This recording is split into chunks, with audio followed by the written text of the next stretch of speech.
Good morning friends. मैं doctor V K Mishra from gastro liver hospital Swaroopnagar Kanpur. At the outset a request, ये scientific channel है, ये scientific deliberation है। मैं आपसे रिक्वेस्ट करूंगा इस चैनल को सब्सक्राइब करें और इस वीडियो को शेयर करें। आज मैं बात करूंगा कि आप अपनी इंटेस्टाइन के बारे में कितनी जानकारी रखते हैं।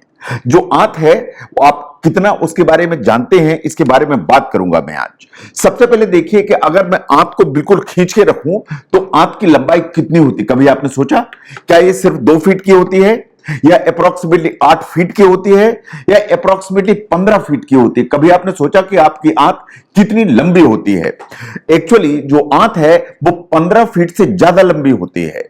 जहां तक स्मॉल इंटेस्टाइन का सवाल है, इसको कहते तो जरूर हम स्मॉल इंटेस्टाइन, लेकिन एक्चुअली ये सबसे लंबी होती है। अगर हम टोटल इंटेस्टाइन को यहां से देखें गले के रास्ते से लैट्रिन के रास्ते तक, तो ये एक्चुअली इसकी जो लंबाई है वो 22 फीट से ज्यादा होती है। एक एडल्ट जो जिराफ है उसकी जो लंबाई होती है उससे ज्यादा लंबी होती है हमारी इंटेस्टाइन। तो इंटेस्टाइन 15 फीट से ज्यादा लंबी होती है। That is what the small intestine is. Now अगर हम बैक्टीरिया की बात करें तो हमारी जो इंटेस्टाइन है उसमें बैक्टीरिया भरे हुए होते हैं। नाउ जो बैक्टीरिया है वो लार्ज इंटेस्टाइन में होते हैं। क्या ये सही है, क्या ये गलत है? ये बात बिल्कुल सही है कि जो हमारी जो लार्ज इंटेस्टाइन है उसमें जो बैक्टीरिया है वो भरे हुए होते हैं।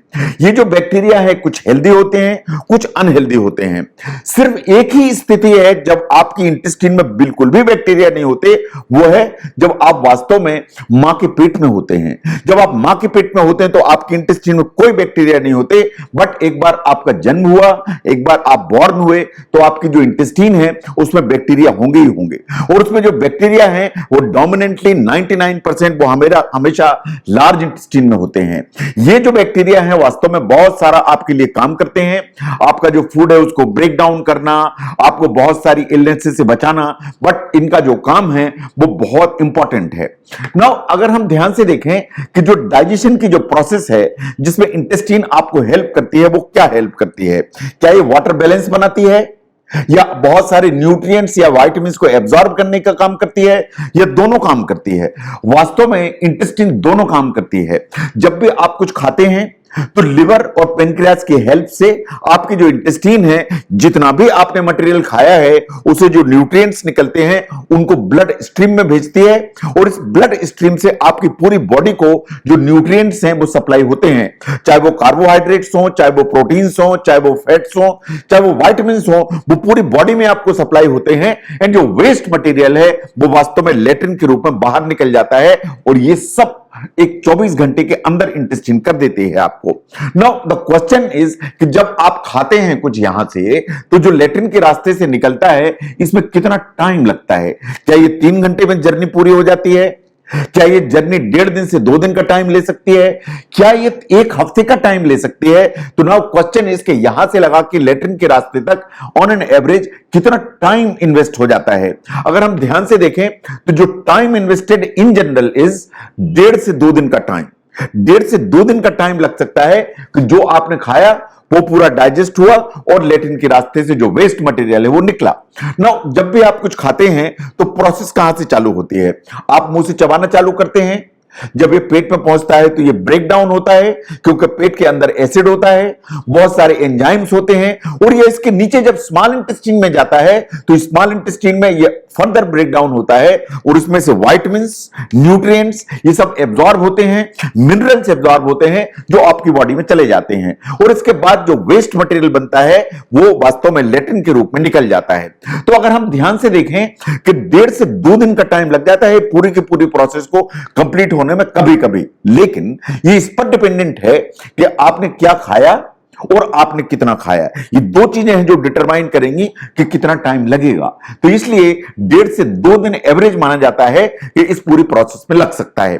नो कंसेप्चुअली आप समझते हैं कि पूरी की पूरी जो डाइजेशन की प्रोसेस है या तो लार्ज इंटेस्टाइन में होती है, या स्मॉल इंटेस्टाइन में होती है, या स्टमक में होती है, या खाने की थैली में होती है, जिसमें डाइजेशन की प्रोसेस बहुत फास्ट होती है। देखिए ये बात बिल्कुल सही है कि स्टमक बिल्कुल सेंटर में होता है डाइजेस्टिव सिस्टम के। आप जो भी खाना खाते हैं वो खाने की थैली में पहुंचता है। जो खाने की थैली में पहुंचता है तो चूंकि इसमें एसिड होता है तो आपके खाने की चीजों को ये ब्रेक डाउन कर देता है। लेकिन जो बल्क काम है डाइजेशन का वो वास्तव में स्मॉल इंटेस्टाइन में होता है। आपकी जो स्मॉल इंटेस्टाइन है उसका काम है कि जो फूड आपने खाया उसको एसिमिलेट करे और उसमें से एब्जॉर्ब करे न्यूट्रिएंट्स को और आपकी बॉडी में भेजे। तो जो डाइजेशन की जो प्रोसेस को अगर हम ध्यान से देखें तो उसका जो मोस्ट इंपॉर्टेंट एस्पेक्ट है कि ये स्मॉल इंटेस्टाइन है जो डाइजेशन एब्जॉर्प्शन इन दोनों के लिए सबसे इंपॉर्टेंट है। अगर हम विटामिन्स की बात करें, अगर हम मिनरल्स की बात करें या आप कार्बोहाइड्रेट, फैट्स, प्रोटीन्स इन सब की बात करें तो अल्टीमेट जो डाइजेशन और एब्जॉर्प्शन है ये वास्तव में स्मॉल इंटेस्टाइन करती है, which is the centre of action. Now बहुत बार जो बच्चे हैं वो इस तरह की गम यूज करते हैं, च्युइंग गम। वो च्युइंग गम खाते हैं, च्युइंगम मुंह में रखते हैं, कभी कभी च्युइंगम पेट में चली जाती है। तो बाय एंड लार्ज तो आप च्युइंगम को थूक देते हैं लेकिन वो कभी कभी पेट में चली जाती है। इससे पेरेंट्स बहुत परेशान रहते हैं कि जो च्युइंगम पेट में गई तो ये तो अब चिपक जाएगी इंटेस्टाइन में। तो नाउ द क्वेश्चन इज कि अगर आप च्युइंगम निगल जाते हैं तो अल्टीमेटली क्या होता है?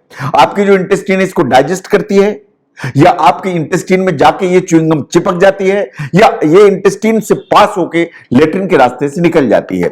सच्चाई ये है कि ये इंटेस्टाइन से होते हुए लेट्रिन के रास्ते से निकल जाती है। जहां तक च्युइंगम का सवाल है, जब अंदर जाती है तो इसका मूवमेंट काफी तेज होता है, ये कहीं भी रुकती नहीं है और आसानी से लेट्रिन के रास्ते से निकल जाती है। तो मां इससे जो घबराती है कि अपने च्युइंगम बच्चे ने निगल ली, अब ये कहीं पेट में चिपक जाएगी, ये बिल्कुल भी सही नहीं है। च्युइंगम पेट में कहीं नहीं चिपकती। अगर बच्चा खा लेता है तो वो आसानी से लेट्रिन के रास्ते से निकल जाती है बिना किसी परेशानी के। नो, क्या आपको रेगुलरली जो कोलन है उसको क्लींस करना चाहिए या जिसे आप समझते हैं कि कोलन को डिटॉक्स करना चाहिए, क्या ये करना चाहिए? वास्तव में इसमें कोई सच्चाई नहीं है, इसमें कोई भी फैक्ट नहीं है। जहां तक कोलन को क्लीन करने का सवाल है, नेचर कोलन को खुद ही क्लीन करता है। एंड उसके अलावा आप कितना पानी पीते हैं, आप कितना फाइबर रिच फूड खाते हैं, ये दोनों चीजें डिटरमाइन करेंगी कि कोलन कितनी साफ रहेगी। तो इसलिए कोलन की जो डिटॉक्स करने की हम बात करते हैं उसको कहीं भी करने की जरूरत नहीं है।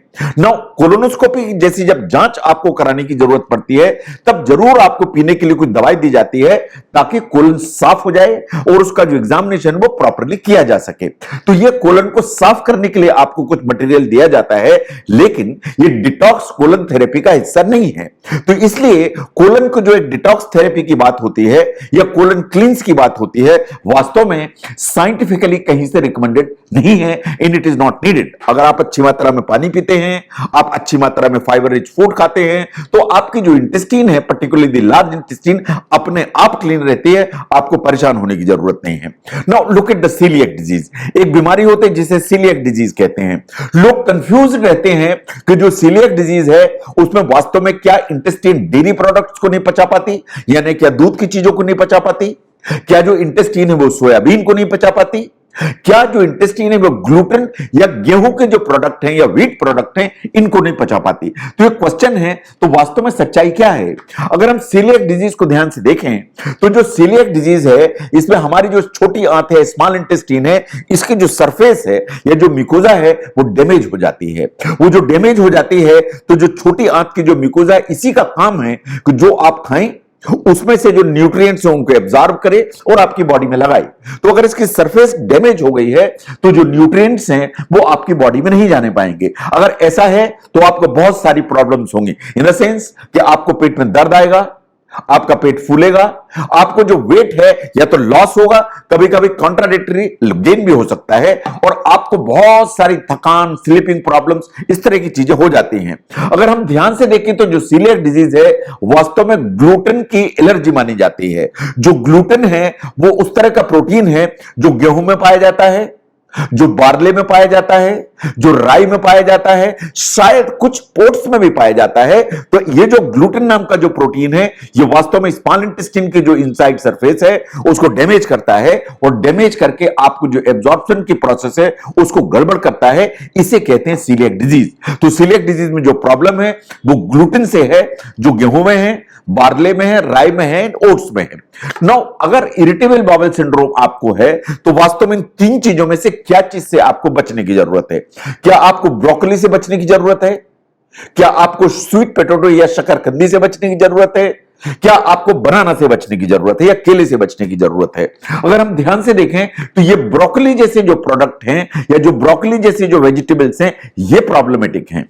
ब्रोकली, कॉलीफ्लावर या गोभी, कैबेज या पत्ता गोभी, इन जो ब्रुसेल्स स्प्राउट्स हैं, ये चार चीजें ऐसी हैं जो क्रूसिफेरस वेजिटेबल की श्रेणी में आते हैं।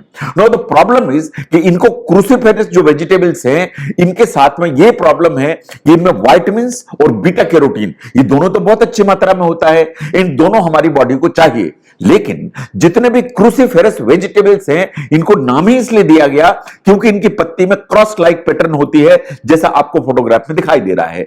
जितने भी क्रूसिफेरस वेजिटेबल्स हैं, ये सब बहुत सारी गैस बनाने की ताकत रखते हैं। अगर ये बहुत सारी गैस बनाने की ताकत रखेंगे तो पेट में ब्लोटिंग होगी, और अगर पेट में ब्लोटिंग होगी तो जो ऑलरेडी आपको इरिटेबल बाउल सिंड्रोम है, उसके चलते तो ब्लोटिंग हो ही रही है, ऊपर से ये जो प्रोडक्ट हैं या ये जो वेजिटेबल्स हैं, ये भी ब्लोटिंग करते हैं। तो जो इस तरह की प्रोडक्ट जो या वो वेजिटेबल्स जो क्रूसिफेरस वेजिटेबल की कैटेगरी में आते हैं, वास्तव में ये आपको प्रॉब्लम क्रिएट करते हैं। तो अगर हम ध्यान से देखें तो क्रूसिफेरस जो वेजिटेबल्स हैं, अगर आपको इरिटेबल बाउल सिंड्रोम है तो आपको हमेशा कोशिश करनी चाहिए कि इनसे बचा जाए या इनकी जो अमाउंट कंज्यूम की जाए वो बहुत थोड़ी मात्रा में की जाए। अगर जो स्मॉल इंटेस्टीन है या इंटेस्टीन इन जनरल है, उसके बारे में आपके कुछ कंसेप्ट हैं, उन कंसेप्ट्स के अलावा कुछ कंसेप्ट, इनको समझने में अगर आपको ये वीडियो हेल्प करता है, जरूर शेयर करें। मैं doctor V K Mishra from gastro liver hospital, Swaroopnagar, Kanpur. Thank you very much.